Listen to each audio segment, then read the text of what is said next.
Hello and welcome to Unacademy IAS English, a one-stop destination for the English medium civil services aspirants. A very good morning and welcome to the daily Hindu news analysis. Let's begin today's discussion by first looking at the topics that we are going to discuss. From the Delhi edition of the Hindu, I have chosen 7 important articles that require a comprehensive and detailed analysis. So let's cover the paper in complete detail so that you don't have to go back and read the newspaper again. If you guys are benefiting from this initiative, do support us with your likes and comments and don't forget to subscribe to our channel. Now before we start, I have few important announcements. To help those preparing for 2025 prelims, we have launched Conquer Prelims 2025 and stage 2 of the program has started from 10th of February. This program will help you cover the most important static topics from across subjects, which are going to be high yielding topics in the upcoming exam. These classes will continue till 24th of February right here on our YouTube channel every day at 7 p.m. So please note down the schedule of these classes. The timetable is provided in the PPT as well, which you can download later. Then those who are preparing for 2026 and beyond, for them, Unacademy has an exciting offer. If you're looking to join our classroom program, this is the best time because Unacademy is providing a flat 50% discount on the prelims and main subscription, along with a 6-month free extension on your course. This will give you access to all the live classes, the study material, test series, mentorship, and one-on-one doubt resolution as well. And those who subscribe to the Iconic program will also get the economy printed notes from Mrunal Patel sir. So this exciting offer ends today on 15th of February. Now all you have to do to subscribe to this offer is to use the code IAS English when you're on the subscription page. The link is provided in the video description. So ensure you use the code IAS English in order to get this discount with the 6-month free extension. Then please join my Telegram channel because after the session ends, I'll be sharing the PDF of the session.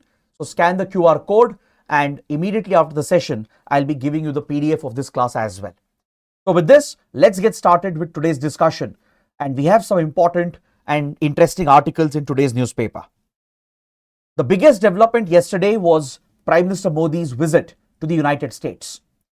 This was a much anticipated visit. The meeting between Prime Minister Modi and US President Donald Trump was widely anticipated in strategic circles because Donald Trump, after taking power for the second time, has already come out with few controversial policies and decisions which has affected many countries, including India's interests.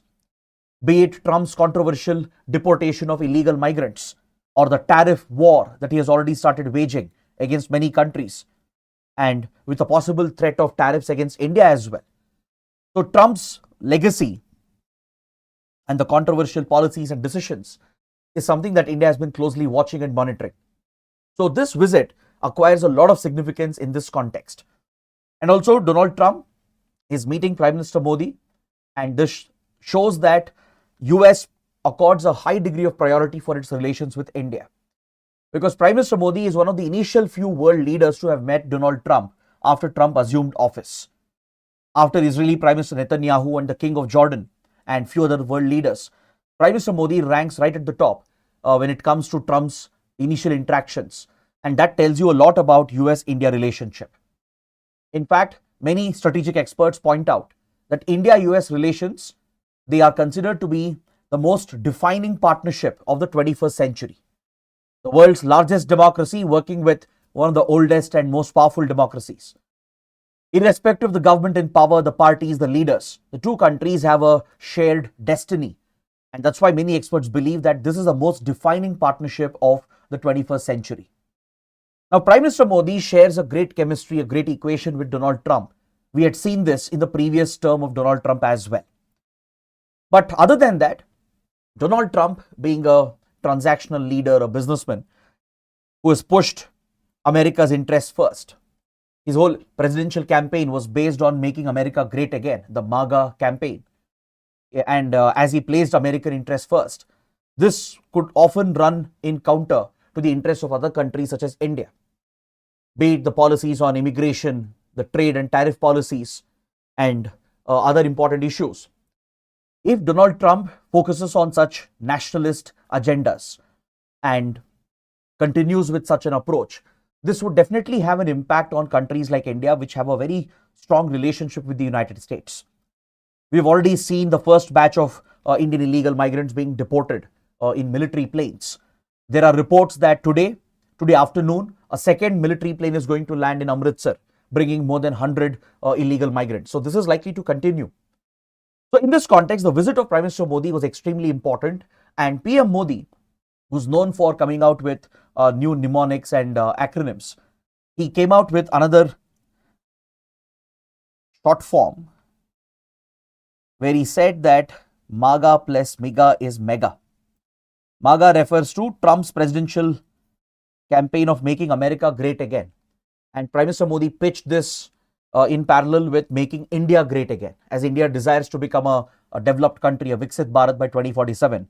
And he said that India, US together can build a mega partnership. So if you look at the developments during this visit, there were some important takeaways for both India and US. Though we did not see any major breakthrough, there was no big initiative launched or there was no new direction in the relationship. But at least there were some developments which are important that we need to consider and discuss from an examination point of view. So let's start with the economic ties. Let's see what both the leaders have discussed. Because after Trump threatened tariffs against Canada, Mexico, even against European Union, even India was expected to be hit with possible tariffs or American pressure. Because if you look at India-US economic relations, India enjoys a trade surplus. See, our bilateral trade volume is approximately around 118 to 120 billion dollars.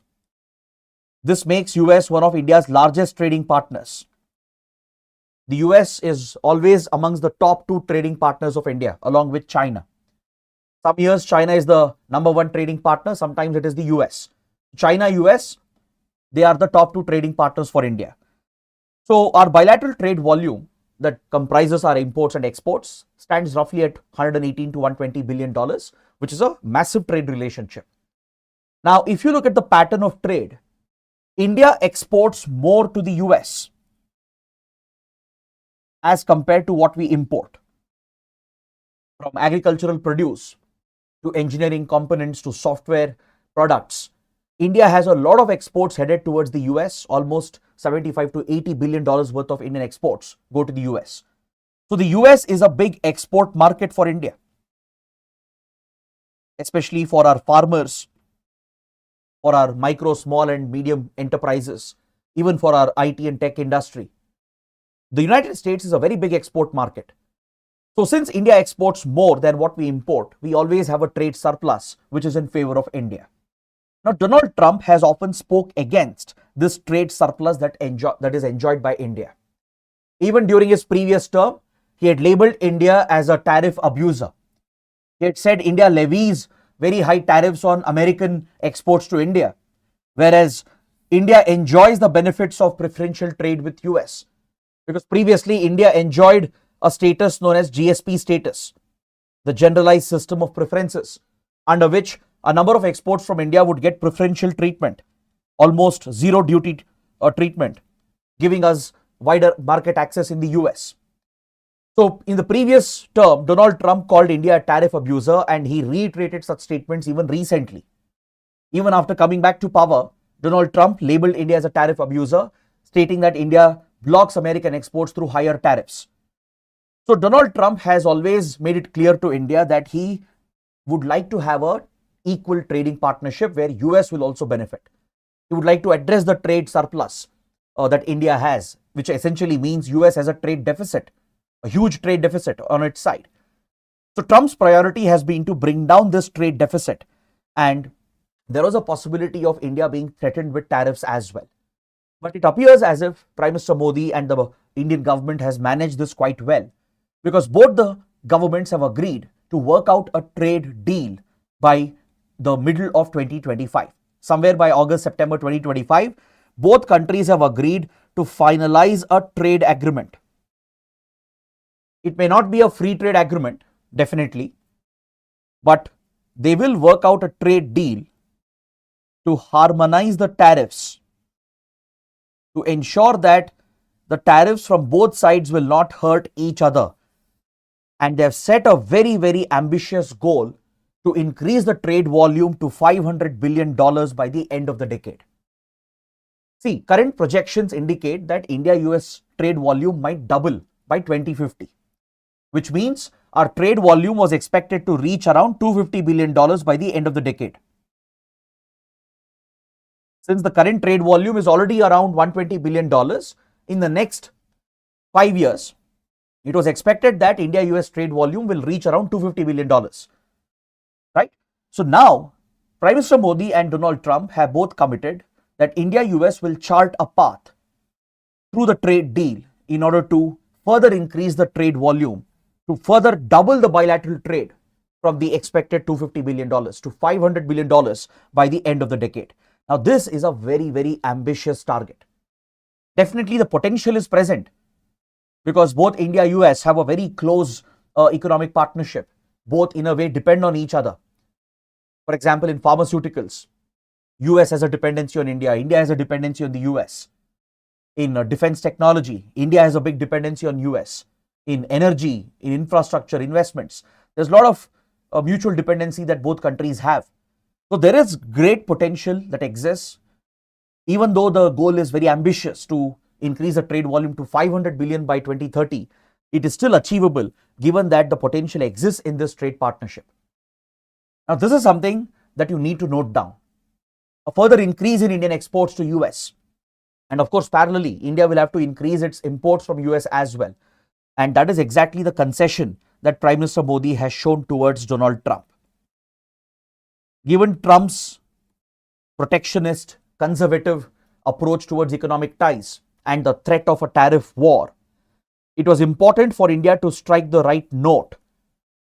So what India did was, we took a list of American products which are exported to India and the low tariffs that they enjoy from the Indian side. Essentially, India wanted to make a point that India is not a tariff abuser, that we are not levying unnecessarily high tariffs against American exports to India. Yes, there are few sectors that we like to protect in order to protect our farmers, our domestic industries. But otherwise, there are many American products which enjoy great market access into India because we have levied very low tariffs on them.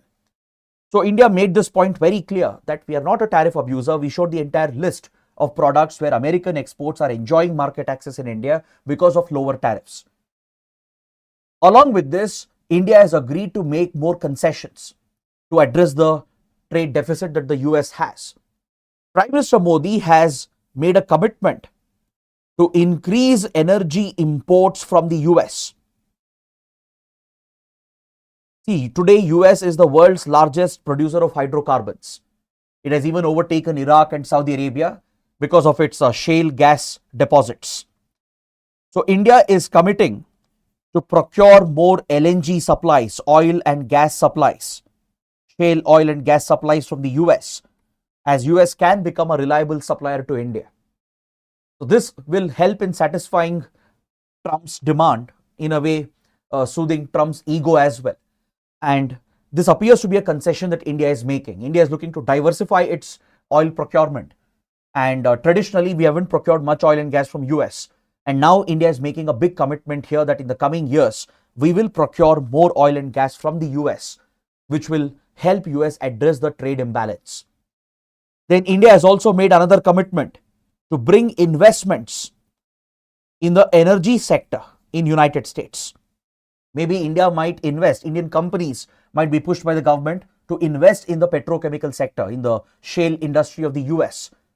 So that way, the trade imbalance can be addressed. This pleases Donald Trump and it can help India avoid the threat of tariffs from the United States. So this seems to be the trade-off that India has achieved. And some experts feel that it is a remarkable achievement of the government to ensure that we don't receive the wrath of the Trump administration. But there are critics who are pointing out that India has succumbed to American pressure to the diplomatic and pressure and coercion that Trump has put on India, right? It appears as if the Modi government has succumbed under the pressure. That has been the criticism. But others are pointing out that India has navigated the difficult waters because Trump has been very aggressive against others, whereas he has shown some concession towards India. So let's not sit in judgment of whether India has succumbed to American pressure or not. But the fact is, this could be good for India-US trade relations. A better trade balance with more energy supplies from US, with some Indian investments in the US, with further American support in technology and defense is actually a win-win deal for both the sides. So in a short while, I'll be discussing the defense and technological initiatives and announcements.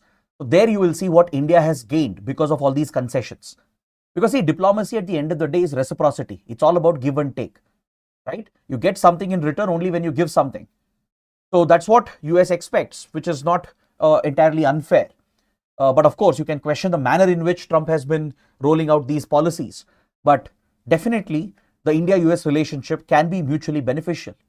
Though it appears India is succumbing under Trump's pressure and giving away a lot of concessions, there are a lot of things where we stand to gain as well, especially in the domain of critical technology and defense technology. Now, before I come to that point, there has been another big announcement. The US president has signed the orders approving the extradition of one of India's most wanted, Tahoor Hussain Rana, who has been one of the co-conspirators of the 26/11 Mumbai attacks in 2008. See, when Lashkar-e-Toiba carried out the deadly Mumbai attacks, it relied upon a dual American-Pakistani citizen who was allegedly working for American intelligence agencies as a double agent while parallelly working for Pakistan's ISI and Lashkar-e-Toiba. The Lashkar relied on this individual known as David Coleman Headley, who was well known to American intelligence agencies. In fact, American intelligence agencies such as the CIA and the Drug Enforcement Authority, they were running David Headley as their agent to collect intelligence from Pakistan and Afghanistan, especially on the drug cartels, on the terror groups operating in the Afghanistan-Pakistan belt. So David Headley was a dual American-Pakistani citizen. He had unprecedented access, especially in the higher circles of Pakistani leadership. He was someone who was trusted by the ISI, very close to Pakistani intelligence agency as well. Someone who got closer to Lashkar-e-Toiba and Al-Qaeda and played a pivotal role in planning and executing the Mumbai attacks. So because of its dual citizenship, David Headley was recruited by Lashkar and used to carry out reconnaissance in Mumbai,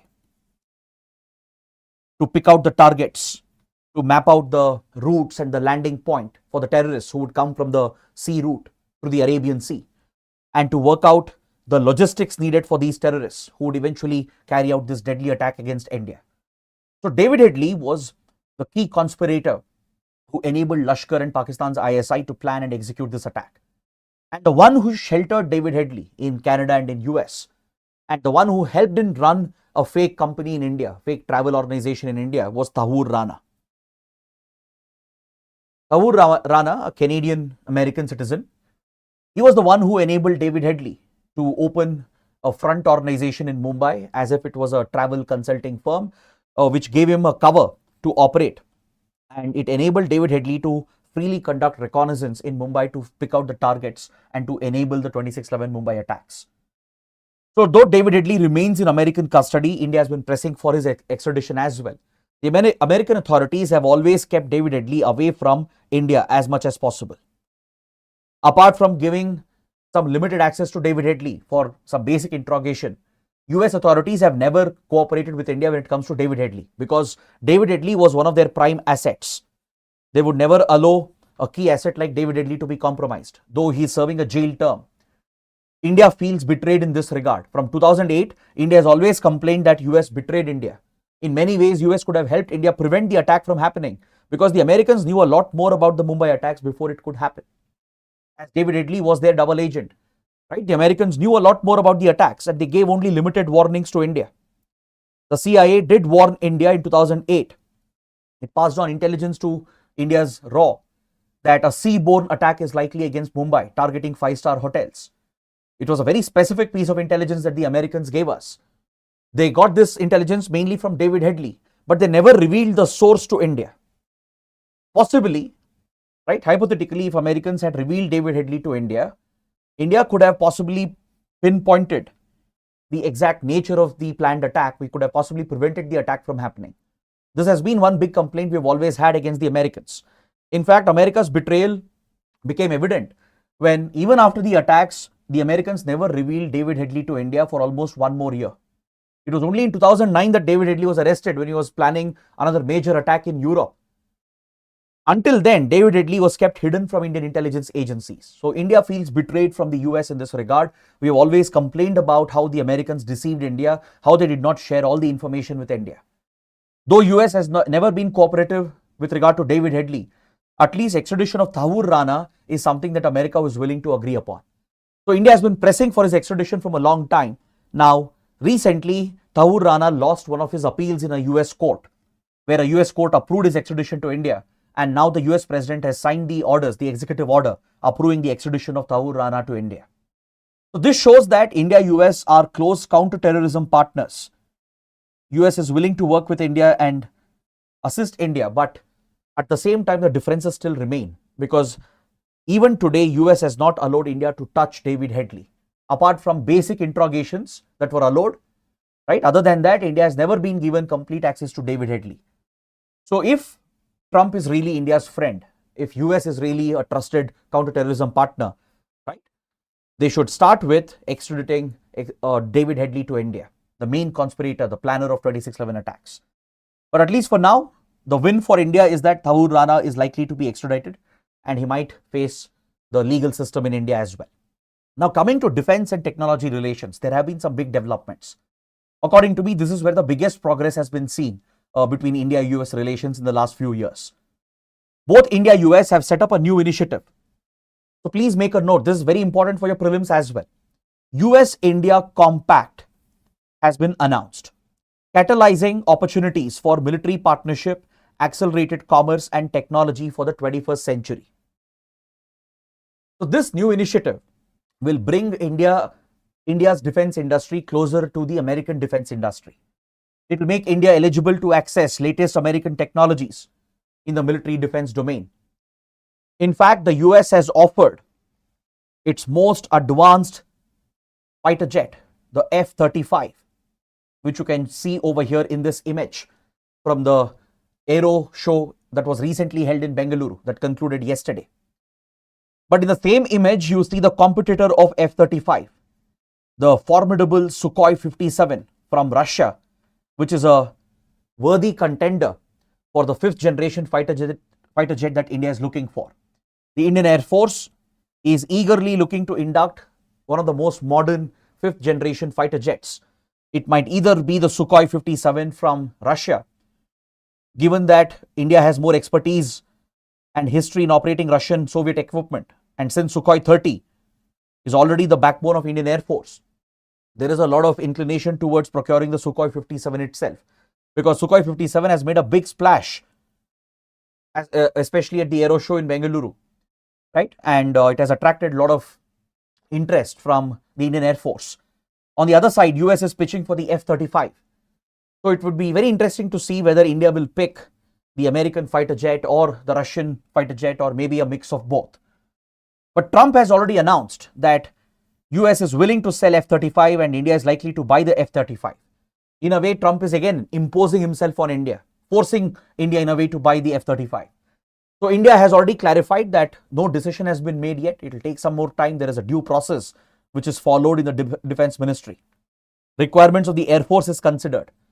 Further, a test is carried out to test out these aircrafts in Indian conditions, right? Only after following the due process, looking at the price point as well, right? The one who can offer the best price point with the best servicing and maintenance, only then India will be going ahead with such a contract, with such a mega contract.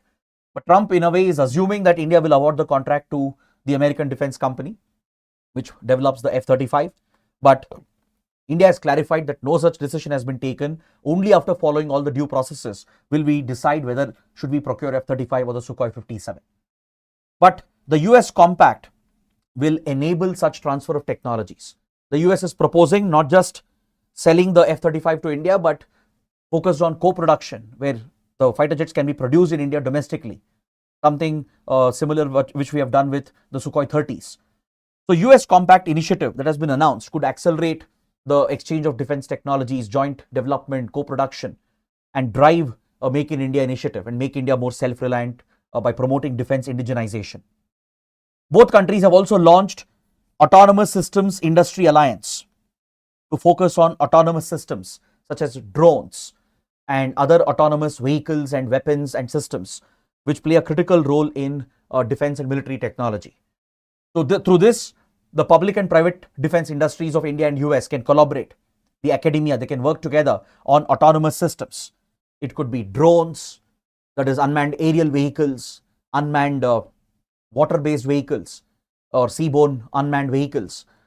Right? There's a lot of focus on both the sides to develop such autonomous technologies. So a new alliance has been launched for this purpose to bring the autonomous industries together. Now see, please understand, India already has very close defense ties with the US. In fact, in the last 2 decades, US has given some of the latest defense equipment to India to help counterbalance China in the Indo-Pacific. In that regard, India depends on the US also depends on India. The US has given India the status of major defense partner. We have signed all the 4 foundational agreements that is expected by the US to bring our defense industries closer.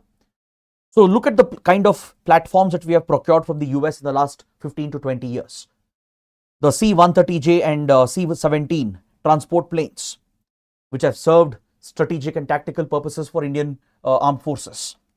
The P-8 Poseidon, which is known as a submarine hunter, known for its maritime reconnaissance capabilities.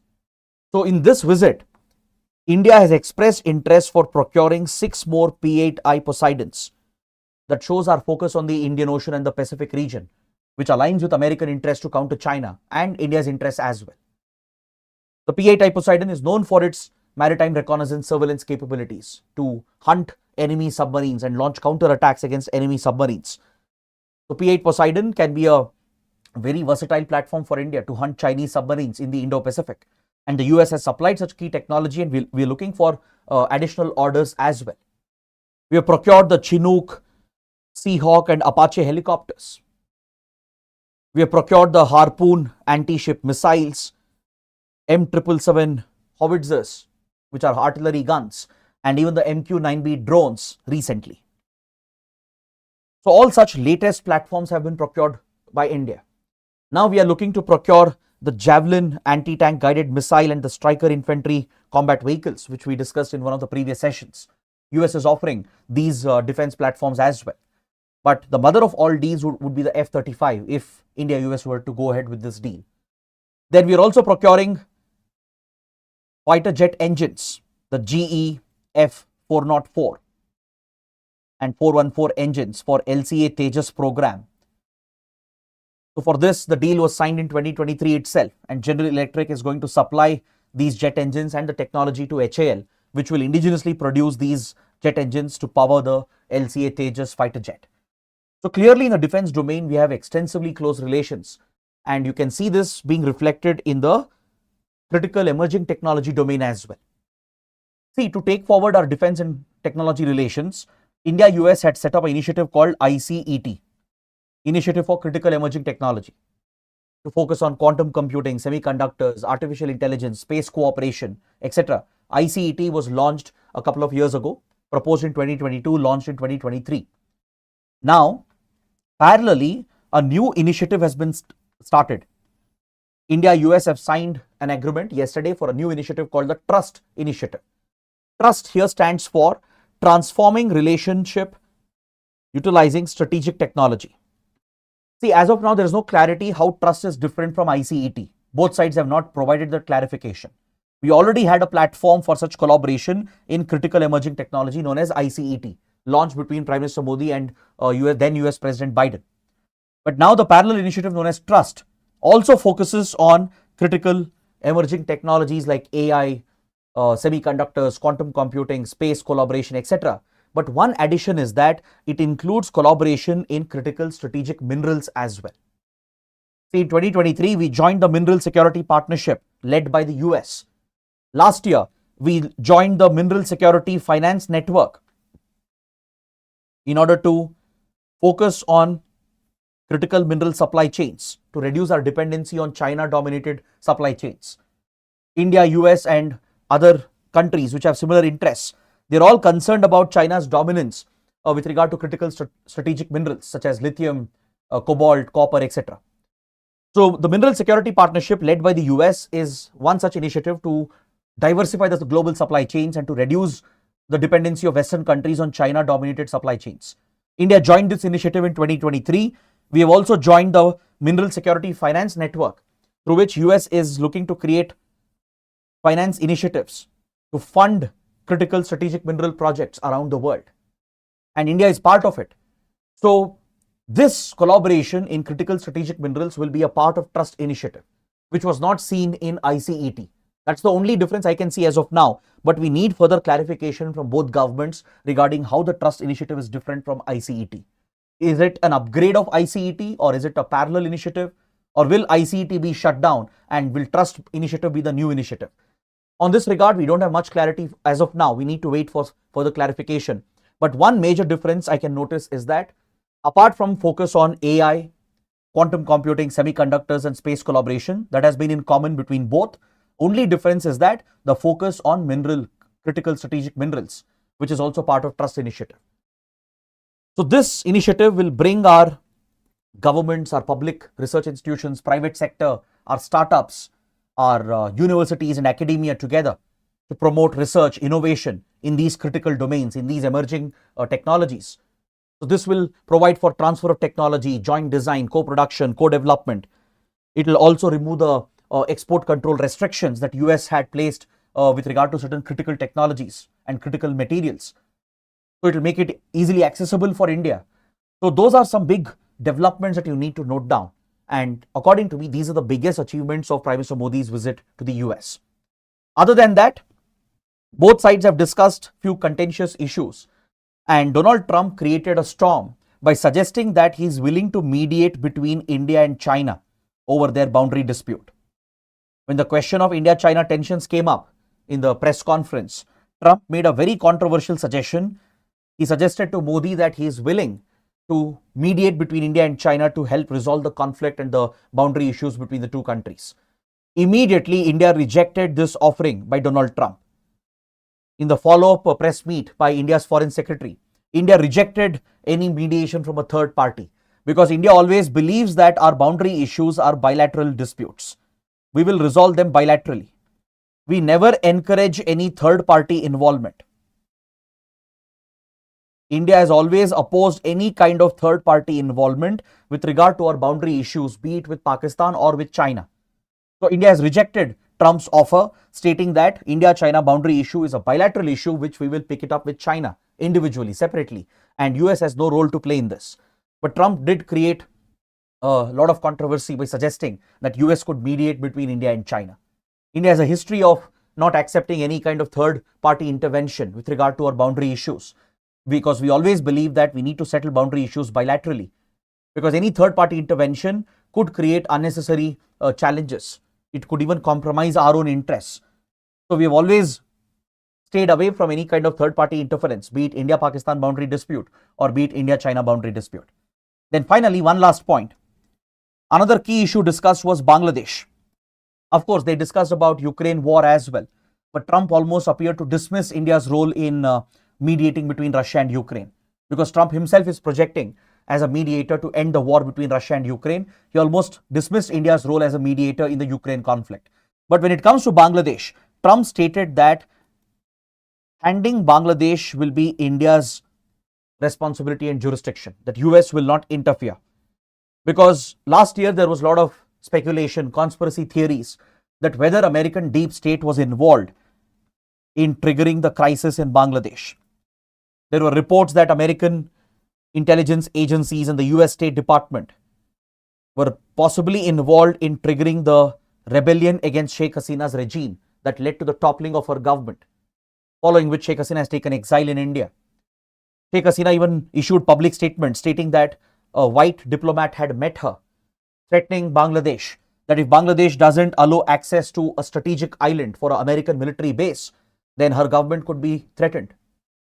So Sheikh Hasina indicated that maybe US exerted such diplomatic pressure and covert pressure in order to seek access to the St. Martin's Island in Bay of Bengal, where possibly Americans were looking to set up a military base. Although it has never been substantiated and it's been looked upon as a conspiracy theory. There have been intense speculations since last year that US deep state has been involved in a covert method to topple the Bangladeshi government, which goes against Indian interests. So when such questions were asked, Trump dismissed those allegations. Trump said US has no such involvement. If at all there was, we would not like to be involved going forward. This was Trump's statement. Trump would not like to get involved in Bangladesh. He would like to leave Bangladesh to India. He said, I would leave it to Prime Minister. Essentially, he meant Prime Minister Modi, that India would be expected to handle Bangladesh, which is much needed for us. We don't need American interference in our neighborhood, right? This is a positive development for India. Statement from Trump that US will not be interfering. It has not interfered before as well, and now also they'll not be interfering. This statement is a big push for India. This will help India to run its policy focused on its interests to stabilize Bangladesh and the region. So these are the key developments that we saw during the meeting between Prime Minister Modi and US President Donald Trump. Now, why did we discuss this in such detail? The reason is because there can be mains questions on India-US relations, on the recent developments in India-US relations. So without analyzing all these developments, I don't think you'll be able to write a good answer. So I hope everybody has understood this key topic. So please pick up these points, write a good answer for this question and post your answers in the comment section. Next, we were talking about supply chains, the India, US, China competition. There is a related article, another column on page number 6 that talks about China's weaponization of the e-supply chains and how it could threaten Indian interests. I feel it's a very interesting article, very important topic as well. So let's understand this in slight detail. I would like to go beyond the article again, just like we did with the first topic, because we can't just stick to the newspaper, right? What is there in the newspaper alone may not be enough for our exams. So our attempt in every session is to go beyond what's there in the article, give you some additional information and background and context so that you can fully prepare for these topics, be it for prelims or mains. So I hope that purpose is being served. If you think yes, do let me know in the comments. Now, let's talk about this in detail. See, recently, China took a decision to stop its technicians, engineers, and skilled workers from being sent to Foxconn facilities in India. What is Foxconn? Foxconn is a contractor for Apple, the tech giant that manufactures iPhones, the popular iPhones. Foxconn has set up major manufacturing facilities, essentially assembly lines in southern parts of India, in Karnataka and Tamil Nadu, on the outskirts of Bengaluru and as well as in Tamil Nadu. Foxconn and Apple consortium have set up major assembly lines, manufacturing units to mass produce Apple iPhones in India. This has been a big push by the government of India as well. The Indian government has given a lot of support for Foxconn's investments, as it has brought billions of dollars of investments into the country, creating thousands of jobs in Karnataka and Tamil Nadu. Now, Apple has scaled up its assembly of iPhones from India. This is a big boost for Make in India initiative. In fact, when the PLI scheme was launched for mobile and electronic sector, the production linked incentive scheme, the primary focus was to boost electronic manufacturing and mobile phone production in the country, to focus on more domestic production to address the security concerns and the trade and economic concerns. Because otherwise, in the key electronics industry, mobile industry, we had a lot of dependency on Chinese devices, Chinese products. In fact, even Apple had heavily focused on China-based manufacturing. But recently, many big corporations have started shifting away from China. They're diversifying their supply chains and production factories. This business strategy is often referred to as China Plus One strategy. Many big companies like Apple and others, which until recently relied heavily on manufacturing plants in China and Chinese labor and Chinese raw materials and components, they're looking to diversify from China through the China Plus One approach, and they are focusing on other countries like Vietnam, Mexico, and as well as India. India has been a big beneficiary of the China plus one strategy that many companies have been trying to follow. So as a result, Apple focused on India-based manufacturing and production, and through Foxconn and other contractors who work for Apple, they set up major assembly lines in southern India, in Karnataka, Tamil Nadu, and they have created massive facilities. In fact, Foxconn has been the biggest beneficiary of the PLI initiative for mobile and electronic sector.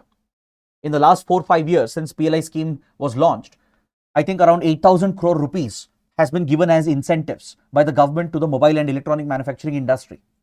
Believe it or not, out of that 6,000 crores has gone for Foxconn.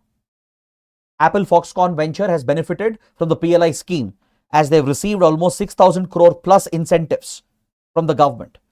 Almost 70-75% of the incentives given by the government in mobile electronic industry has gone towards Apple Foxconn. So that tells you the kind of investments the company has made, the number of devices they have assembled and manufactured in India. But however, there is a challenge here. There is a big shortcoming. Now, Foxconn relied heavily on Chinese labor, especially for senior technicians, senior engineers, senior skilled workers. Though Indian workers were hired in large numbers, thousands of jobs were created in India. To run the facilities in India, Chinese labor was still necessary. Because that is the kind of leverage China has. China not only controls the supply chains, it not only controls the raw materials, the components and the supplies, but it has control over the skilled labor market as well. Chinese technicians, workers and engineers, they are the most preferred, they have the right skills. So Foxconn, Apple's contractor, brought Chinese workers to these plants in India, in Bengaluru, in Tamil Nadu. Now, China, realizing that India is gaining an edge, that India is moving ahead, becoming more self-reliant in mobile and electronics manufacturing, immediately put a stop to it by preventing the travel of Chinese workers to India. China has restricted the travel of Chinese technicians, engineers and workers to Indian factories and Indian plants, which means they can no longer work at Foxconn. Even the existing Chinese workers have been recalled. The Chinese government has ordered that any Chinese technician, engineer or skilled worker working in India, they have to go back. They can't work in India anymore. Their work permits have been revoked by China. Now, this is a deliberate strategy.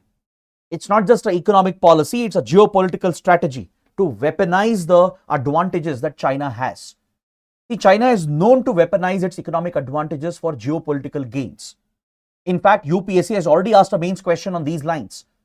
How does China weaponize its economic advantages for geopolitical gains, and how does it threaten India? Such a question was given in one of the mains examination. Now you are seeing China's weaponization of the e-supply chains, the electronic industry. And it's not just about the raw materials and components, it's also about the labor, the manpower, the skilled manpower which is needed. So this is the advantage that China has, and this remains a threat for other countries. So even though India did quite well through the PLI scheme to promote Make in India, to attract global investments by leveraging the China plus one diversification of global giants, and we did manage to set up big manufacturing facilities in India, we still have a dependency which we can't ignore, be it raw materials and components or be it skilled labor. The whole world still has a high degree of dependency on China, and this could be a big drawback. So this is where we need to learn lessons. If China can put a stop to the manufacturing facilities in India by revoking the labor, by preventing the entry of Chinese laborers, technicians and workers who have the right skills, that shows how China can hit Indian economy, how it can bring our production manufacturing to a halt and lead to significant economic consequences through the weaponization of its trade and economic policies. So the only way out for India is to become self-reliant entirely. It's not just about setting some assembly lines or just focusing on basic manufacturing. We need to produce the raw materials needed, the components needed, more importantly, the skilled labor, right? We need to train our workforce, empower them with right skills so that we don't have to depend on Chinese labor in these key sectors. So just by attracting these manufacturing plants and assembly lines, we are not going to transform the Indian economy. You need a hold on raw materials and components. We need to focus on ground level research, produce everything domestically as much as possible, and train our workforce. It's not that we don't have manpower. We have sufficient manpower. We are the most populous country in the world. We have a huge population of unemployed youth looking for job opportunities. What is required to be done is for the government to provide the right skills, right opportunities for our youth. So we need to reduce our dependency on Chinese labor as well. It's not just about reducing dependency on Chinese imports. I'm sure all of you are aware that we do have a big dependency on Chinese imports, from pharmaceuticals to power and mobile industry to automobiles. Most sectors in India have a lot of dependency on cheaper and reliable Chinese imports. But it's not just about reducing dependency on Chinese imports. We need to reduce dependency on China in general, be it Chinese labor, Chinese components, Chinese investments, because China has a history of weaponizing the trade and economic advantages for geopolitical gains. So this is a lesson for India as well. If Foxconn's manufacturing in Bengaluru, Tamil Nadu can be crippled just because China stopped its workers from coming to India and recalled the existing workers, that is a big lesson for us. That in the coming years, we need to become more self-reliant in terms of skilled labor as well. We need to do a lot more. Luckily, there are some positive developments for India. In this year's union budget, for example, National Manufacturing Mission has been announced with substantial allocation to boost domestic manufacturing. Then India has reduced duties on imports of key raw materials and components, which is crucial for electronics and mobile industry. This can give a big boost for foreign investments into India. It can bring foreign manufacturers to India to set up plant and ensure that local assembly, local production is done. So we need to further scale such initiatives and try to bring in more global investments, attract the semiconductor firms from Taiwan, bring the electronic giants from Japan and South Korea and from US, and ensure that they reduce dependency on China, focus more on India-based facilities. For that, the government should come out with right policies, right incentives. The PLI scheme has been a big success. So we need to double down on such initiatives and ensure that we build our domestic capabilities. So that is what we learn from this key article. To take up this practice question, elaborate how India should deal with China's weaponization of the supply chains. Now let's look at another article related to environment, ecology, disaster management and geography as well. The discussion, it's a small topic, but nevertheless a very important topic. This is related to the Teesta Dam that has been proposed over the Teesta River. The Teesta River is a transboundary river between India and Bangladesh. It originates in Sikkim in the Kanchenjunga Biosphere Reserve at the foothills of Mount Kanchenjunga in the Himalayas, flows down through Siliguri corridor into West Bengal, then enters Bangladesh.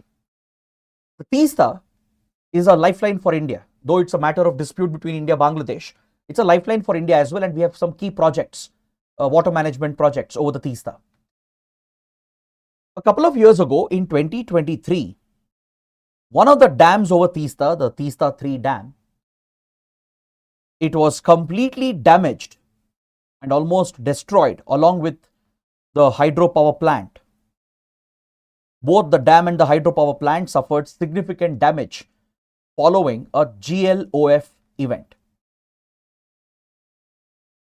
What is GLOF? Glacial Lake Outburst Flood. In 2023, a glacial lake known as the South Lonak Lake in the Himalayas burst open, resulting in flash floods in the downstream, in the valley region that caused significant damage and destruction of the Teesta Dam and the hydro plant. More than 100 people were killed, thousands were injured, thousands of families were displaced in Sikkim, and it became one of the biggest disasters for India in 2023. Now recently, Environment Ministry had set up an expert committee to consider whether we should rebuild this dam, which has been crucial for water management and for hydropower generation. This expert committee has approved the construction of the Teesta Dam. The expert committee set up by Ministry of Environment, Forest and Climate Change after a thorough study of the vulnerability of the region and the requirement of the project has recommended that Teesta 3 dam should be reconstructed with hydropower facilities. The expert committee has argued that this project is commercially viable. though there are risk factors present with regard to disasters, we can manage those risks with appropriate planning and preparedness. And hence, the expert committee has recommended a fully concrete structure, because the previous dam was a mix of earthen rock material with some part of rock and concrete. The structure was not strong enough to withstand the flash floods that occurred following the GLOF event. So now the expert committee has recommended a fully concrete structure, so it can be strong enough, it can be resilient for the disasters that are frequent in this region. So this is where the controversy comes up. Should we take up such projects in a sensitive region such as the Himalayas? The Himalayas are ecologically highly sensitive, and Himalayas, don't forget, is prone to disasters. The Himalaya region is prone to deadly earthquakes as it sits on an active tectonic zone where the Indian plate is subducting under the Eurasian plate. It is highly prone to landslides. It is prone to the long-term impact of global warming and climate change. In fact, experts have already linked global warming and climate change with the accelerated melting of glaciers. The glaciers in the Himalayas are retreating at a rapid pace. So as the global temperature rises, right, and also when you have emissions such as black soot, which is basically black carbon essentially, when this deposits on pristine glaciers, it accelerates the melting of glaciers. Studies have clearly established the link between black carbon and increased melting of glaciers and the retreat of glaciers.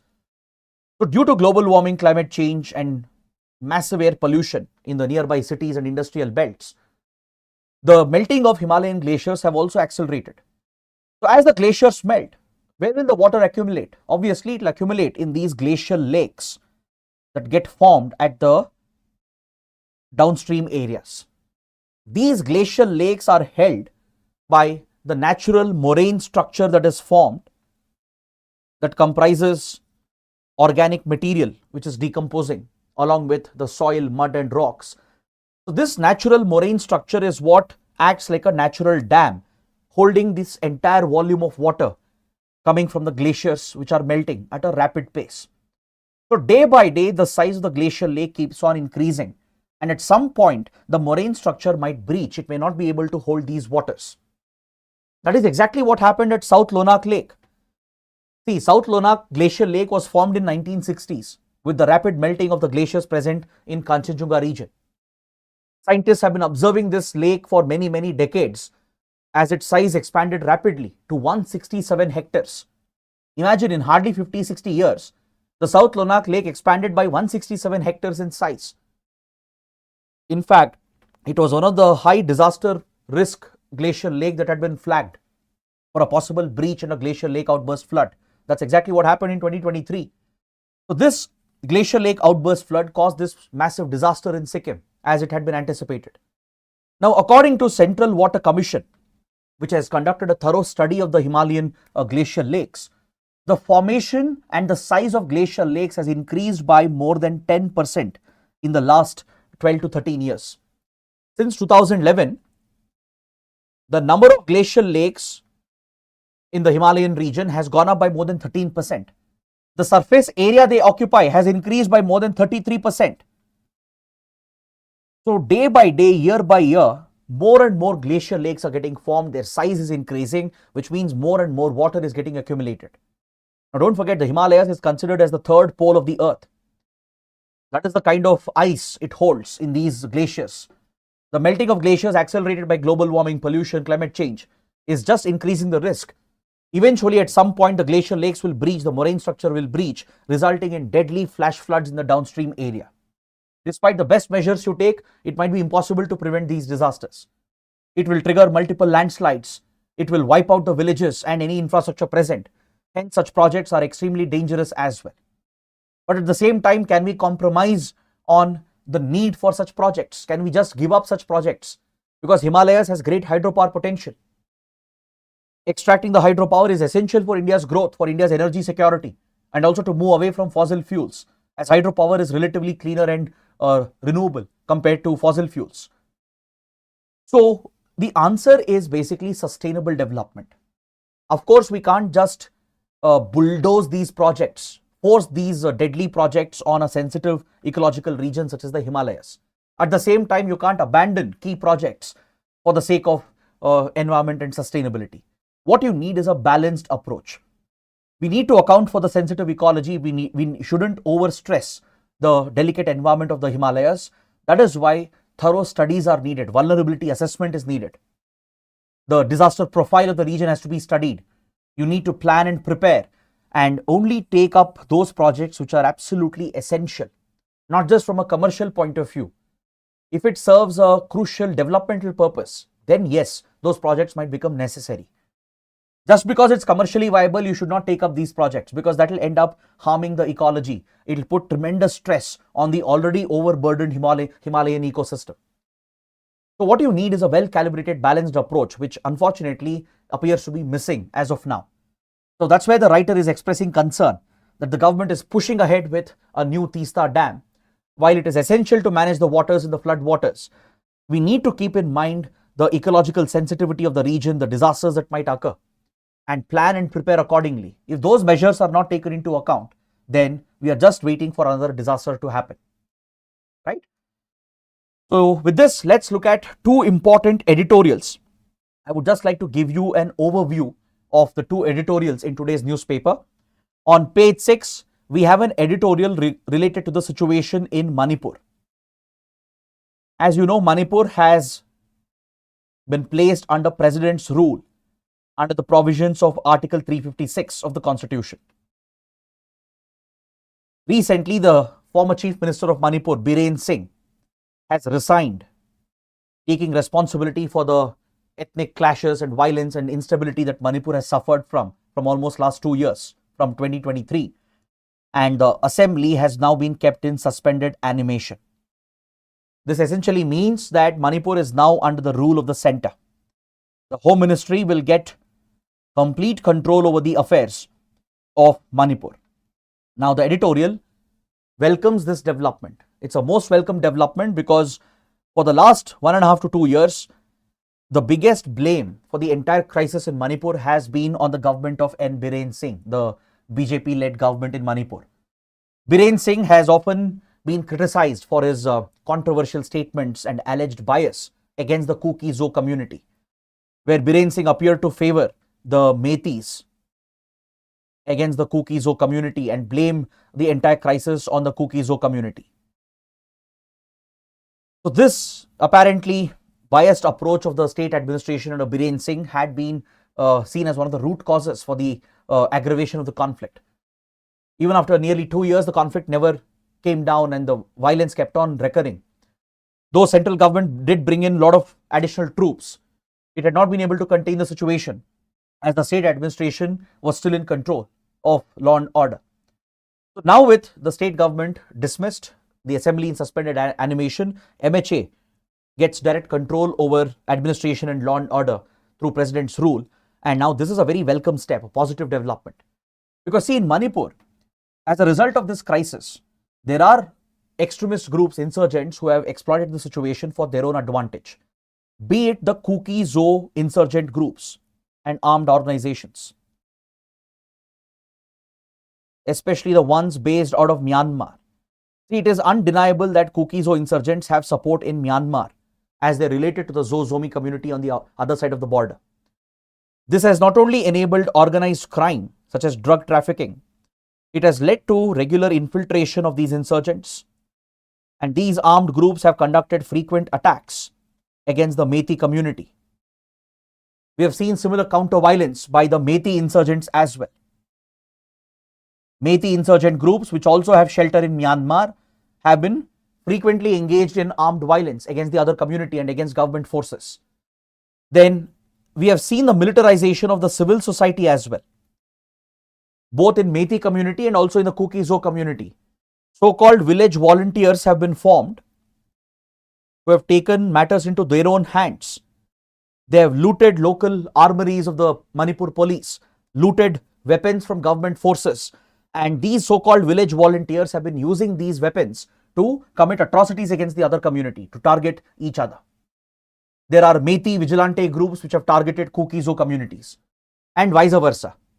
Similarly, from the Kukizo community as well, so-called village volunteers and so-called civil society guardians, right, who have access to weapons. They have targeted Methi families and Methi communities on the other side in the Imphal Valley. So this has become a never-ending cycle of violence, and this needs to stop immediately. These so-called village volunteer groups have to be disarmed. The insurgent outfits of Methis and as well as Kukizo community, they have to be completely taken down, and the MHA has the resources for that. AFSPA is in place in Manipur, which gives special powers to the security forces. Indian Army has been called in with the Central Armed Police Forces led by CRPF and Assam Rifles. So MHA has enough wherewithal to ensure that the situation is stabilized so that we can pave the way for elections to be held, so that eventually a stable, responsible government can be put in place. See, generally one would not support imposition of president's rule for prolonged times, but the situation in Manipur is such that president rule has become a necessity to bring back normalcy, to secure justice to the victims, to address the trauma and the impact that the communities have faced. Innocents on both sides have suffered. Hundreds of people have been killed, thousands have been displaced. It's important to restore normalcy, to restore the livelihoods on both the sides. It should appear that the state is neutral and it is looking to protect both Methis and Kukizo community. So this message has to go out very clearly. We need to crack down on these so-called village armed vigilante groups, the volunteer groups of the civil society, crack down on the insurgent outfits, improve border security and curb organized crime. So MHA gaining full control of the security situation is indeed a positive development. Maybe it will take a few months of effort, but once it is done, the center should not hold on to president's rule and it should pave the way for elections so that the people can decide the future assembly and the future government. But before that, before the elections, you need a stable situation which is not present as of now. So Home Ministry needs to utilize the president's rule to its advantage to stabilize the situation, bring normalcy, crack down on these extremists and secure justice to the victims who have suffered from last 1.5 to 2 years. So that is what you take away from this editorial. Next, there is an editorial related to Indian economy. There is some positive news for the Indian economy on the inflation front. The CPI inflation numbers for January has come in. The consumer price index for month of January has recently been brought out, and there is a positive sign. After several months of high inflation, we have seen a moderation occurring in the inflation rates in the month of January, especially food inflation, which had remained persistently high for several months, has finally moderated to reach a 5-month low of 6%. For the previous 5 months, food inflation was more than 6%, touching 7 to 7.5%. This was significantly hurting the middle class and the poor, both in urban areas and in rural areas. So due to a bumper winter harvest crop and due to improved agricultural productivity, we have seen food inflation stabilizing, moderating at 6%, which is the lowest food inflation in the last 5 months. Then overall retail inflation, CPI inflation, has come down to 4.3%, which is very close to the ideal target of 4%, which is maintained by the Monetary Policy Committee of the RBI. Monetary Policy Committee of the RBI has a prescribed target to keep inflation at 4% with a range of plus or minus 2%, meaning inflation can be between 2 to 6% with an ideal target of 4%. That is ideal for the Indian economy to push growth. So now that retail inflation is back at 4.3%, it's a very big positive news for RBI, for the Indian government as well, because this paves the way for RBI to focus on growth. Now, if you look at CPI broken down into urban and rural component, urban CPI has gone down to 3.9%, whereas rural CPI is at around 4.6%. So overall, retail inflation has come down, especially in urban areas. This is a big relief for the urban middle class. Even in rural areas, inflation has been slightly coming down to 4.6%, which is still manageable. So this paves the way for RBI to open up and push growth as well to boost consumption. Now, this is where the challenge lies for RBI. In the recent Monetary Policy Committee update, the decision was taken by the Monetary Policy Committee to reduce the rates. The policy rate, repo rate, was cut. It was cut by 25 basis points. It was brought down by 0.25%. in order to favor growth. Now, RBI is likely to continue that pro-growth approach, but at the same time, it will try to ensure inflation is kept under check, because in the coming months, there are many risk factors present as well. It's not that everything is going to be smooth for the Indian economy. There are global risk factors. Just see how the Indian rupee has fallen and depreciated against the US dollar to record levels. This will increase the import cost. The import bills are going to shoot up, especially our import of oil and even edible oil has gone up significantly. So this increases the pressure on the Indian economy.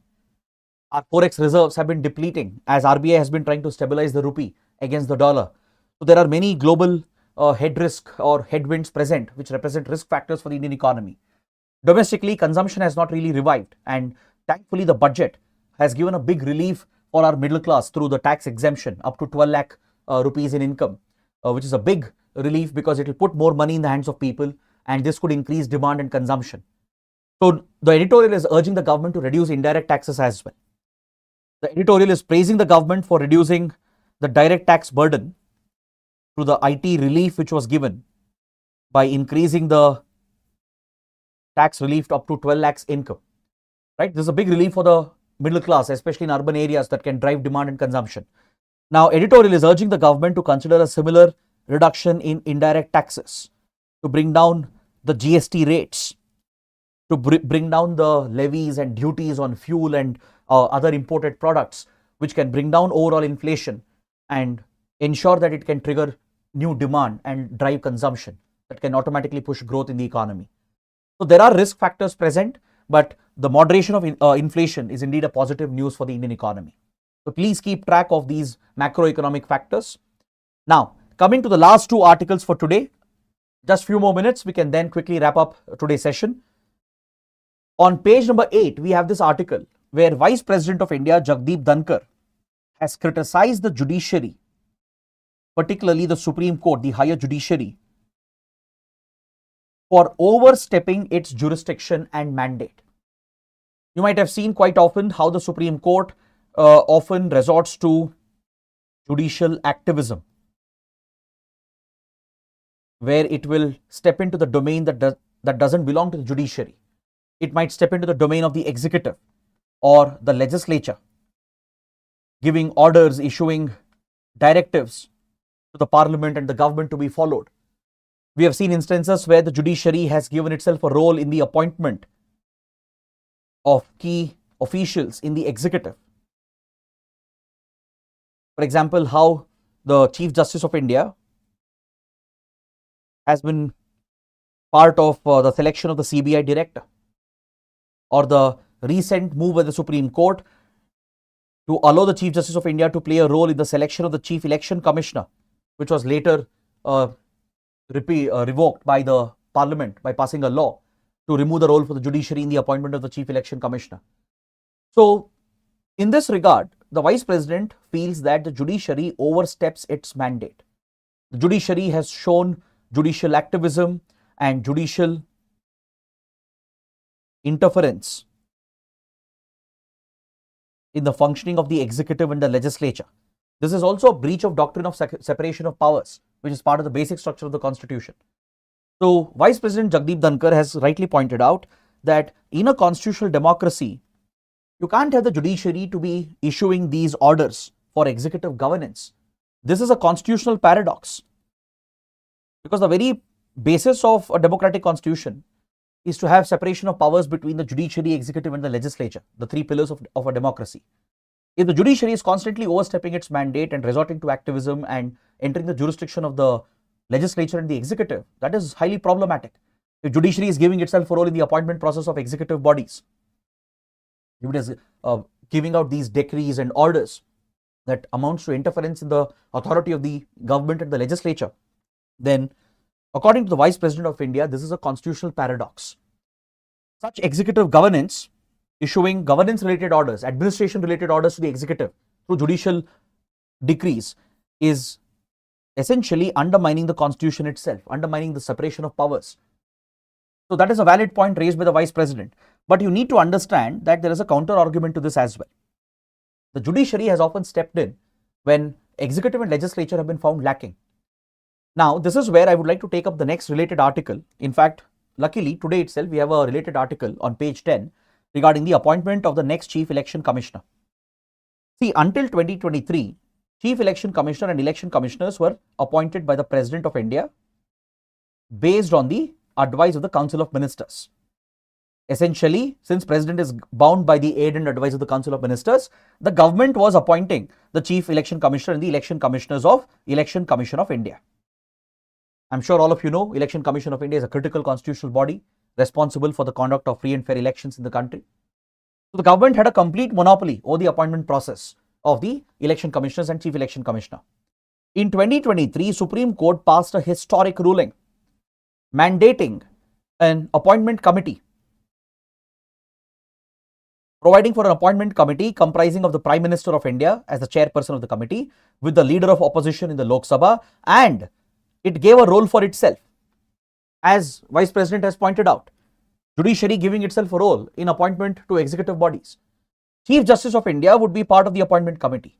The Supreme Court felt it was necessary to bring independence and protect the integrity of the institution, because there have been serious allegations regarding the integrity of election commissioners and chief election commissioners.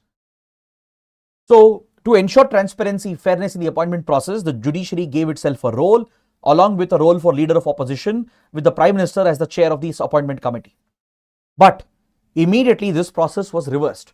This order itself was essentially negated by the Parliament when the government pushed a new bill and got a new law enacted to counter this ruling of the Supreme Court. This is nothing but the Chief Election Commissioner and other election commissioners appointment, conditions of service and tenure of office Act 2023. Within few weeks, the Parliament enacted this law that provides for the new process of appointment of election commissioners and chief election commissioner. So let's look at the new process, because Monday on Feb 17th, the selection committee is likely to meet to select the next chief election commissioner, because current CEC Rajiv Kumar is retiring. So next CEC has to be appointed, and election commissioners also have to be appointed if current election commissioner is elevated to the role of chief election commissioner. So let's see what is the current process provided under this law. Since the government opposed the role for the Chief Justice of India in the appointment of the election commissioners and the CEC, the government wanted to get the Chief Justice removed, the judiciary removed from this process. So now this selection panel, which provides for the appointment of election commissioners and CEC, it is headed by the PM, consists of leader of opposition in Lok Sabha, which would be Rahul Gandhi in this case. And instead of Chief Justice, now it has been replaced by a minister, a union minister, who would be the Home Minister essentially. Essentially, the Prime Minister gets to appoint one of the union ministers to be part of this selection appointment committee, and Home Minister Amit Shah would be one of the members of this committee. So this Monday, Prime Minister Modi, Home Minister Amit Shah and leader of opposition Rahul Gandhi are going to meet to choose the next Chief Election Commissioner. But as you can see, by replacing Chief Justice of India with a union minister, government has given itself the majority. Leader of opposition is just a nominal member in this committee, because decision will be taken by kind of majority here. Clearly the government has full dominance in this committee, and that is where criticism came up that the government is undermining the independence and integrity of election commission. There is a lot of criticism against this law when the government pushed this bill to basically negate the orders of the Supreme Court, where Chief Justice of India had given a role for himself to be part of the selection appointment process. So now through this law, the Chief Justice has been removed, replaced with a union minister, giving complete supremacy to the government again in the appointment process. However, there will be a selection panel as well. A panel of 5 officials who are eligible will be selected by this selection panel, headed by Law Minister. The Minister for Law and Justice will head this committee along with 2 senior government officials, not below the rank of Secretary to Government of India. So this selection committee will come out with a list of 5 eligible candidates to be appointed as election commissioners and chief election commissioner. Names will be forwarded to the final selection committee headed by the PM, comprising of leader of opposition and the union minister, who will make the choice and recommend the name to the President of India for appointment. So this is the current process. This is the current process which has been provided for, which has removed the role for the judiciary. So this is a debatable topic. There are those who criticize the judiciary for its excessive interference in the executive and the legislature. There are those who criticize the government as well for not acting and undermining the independence of several institutions that requires the judiciary to step in, which forces the judiciary to step in to protect the independence of key constitutional bodies. Now, coming to the last topic, this refers to incidents of fratricide in our security forces, be it in the Indian Army, in our armed forces, or also with our CAPFs, Central Armed Police Forces. We have seen very high numbers of fratricide incidents. So what is fratricide? Fratricide is an incident where a soldier, right, opens fire against his fellow brothers, killing his fellow brothers in the organization and while committing suicide himself or herself. We have seen many such incidents occurring within the Indian Army, within our paramilitary forces, the Central Armed Police Forces, be it BSF, SSB, CRPF, Assam Rifles. In all these forces, we have seen many such incidents. Recently, just few days ago, there was a deadly fratricide incident in Manipur within the CRPF, where CRPF has been deployed. One of the CRPF Jawans, who had an altercation with one of his seniors, out of anger and frustration, opened fire against his fellow soldiers. He killed two of them and he eventually killed himself. So this essentially is an incident of fratricide where a serving personnel, right, in the security forces will not only commit suicide themselves, but they'll end up killing others as well as part of anger or revenge or purely out of mental distress. Now this brings up the issue of fratricide. Why is it so prevalent in our security forces? What are the causes? What can be done to address this? According to Ministry of Home Affairs, the data is quite alarming. 730 suicides have been reported in last 4 years in our Central Armed Police Forces. This does not include the Indian Army. It does not include the armed forces. I'm talking only about CAPFs, which are under Home Ministry. Within the CAPFs in last 4 years, 730 suicides have been reported. This is alarming. The numbers are very high. 55,000 personnel have retired, as in they have sought early retirement. They have resigned basically. They have taken voluntary early retirement.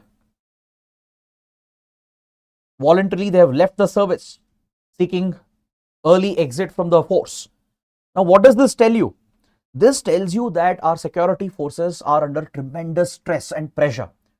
First of all, in conflict zones like Northeast India, Jammu and Kashmir, Naxal corridor, or in the borders of India, the challenges faced by the security personnel are immense. They have to deal with the remoteness of the location, the distance from their family and loved ones, the harsh conditions that are present. Upon that, there are many service-related issues. Apart from the terrain, the difficult geography, right? There are many service-related issues. There are security threats present. Their lives are under constant risk, either because of natural disasters or because of the enemies, the terrorists and the foreign hostile elements or the organized criminals, right, who might be infiltrating and operating in the region. Their lives are under constant risk. They are in a conflict zone and operating under very high stress, high pressure condition. Plus, within the service, their cadre related issues are not addressed appropriately, be it their salaries, their pensions, their promotions, their transfers, their leaves, and often they are made to overwork beyond their normal working hours. So this puts a lot of stress that affects the mental health of service personnel. Studies have established that security forces go through severe mental trauma. They suffer from PTSD, many of them, post-traumatic stress disorder, especially those who are involved in active conflict, right? They go through a lot of PTSD disorders, post-traumatic stress disorder, which leads to anxiety, depression, and several mental health related disorders. So this means that there needs to be greater attention, greater focus on addressing these problems that our forces are facing, right? Be it personal management related issues, the way in which superiors treat the subordinates, or the way in which work is assigned. Ensure that they are not overworked, overburdened. Ensure that they feel safe, they feel connected with their families and loved ones. Ensure all the benefits they deserve are given on time, be it salaries, pensions, or leaves, sanctioning leaves so that they can spend some time back home. right? All these measures, policies are very essential to address the severe mental conditions that are being reported within the security forces. So I think this is one incident which gives us the opportunity to look at this key topic and pay attention to the issue of fratricide, why it is occurring, what are the reasons, what can be done, right? So I think this article will push you in that direction just to focus on this key topic. Now let me know what you think in the comments. What are the challenges faced by our security personnel? Why are suicides and fratricide incidents so high within Indian security forces? And what do you think can be the solution? So please let me know in the comments. On this note, I bring my discussion to an end. I hope it's been a useful session. So what do you think? Let me know in the comments. Press the like button. Don't forget to subscribe to our channel. That is it. Thanks for watching. I'll see you tomorrow. Take care. Have a good day.